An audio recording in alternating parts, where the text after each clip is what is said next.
Ken Zucker was one of the most widely published experts in North America on gender dysphoria and transgenderism. His approach to treating gender dysphoria was to teach children that there were different ways to be a boy and different ways to be a girl. And in his research, he found that 70% of kids eventually outgrow their gender dysphoria. Except it didn't. Zucker's research, a follow-up study of girls with gender identity disorder, actually found an 80% dissonance rate of AFAB people with gender identity disorder, not gender dysphoria.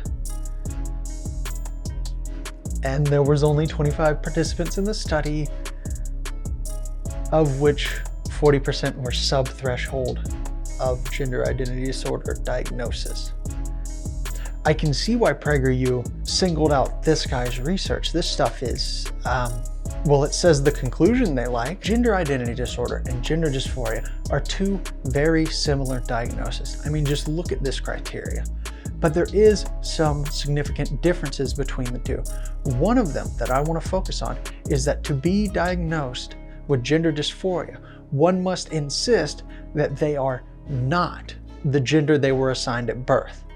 This means gender dysphoria can pretty reliably be used to label people as transgender, whereas gender identity disorder is roughly meaning gender non-conforming. There doesn't have to be an insistence of a different identity.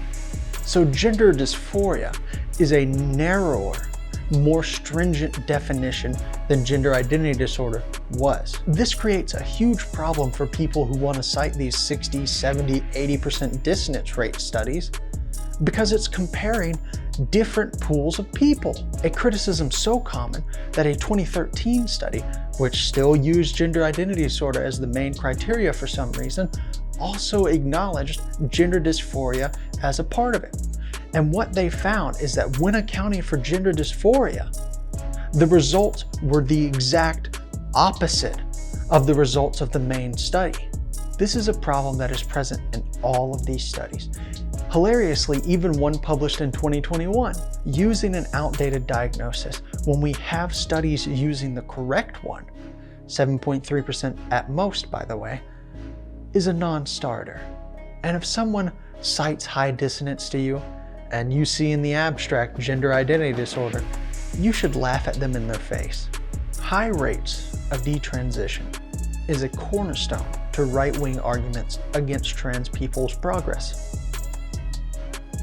Unfortunately, from the research we have, the main causes of detransition are external to the feelings of the person, and the most common result to someone detransitioning is them retransitioning later. Dissonance is a myth. Laugh at people who say it isn't.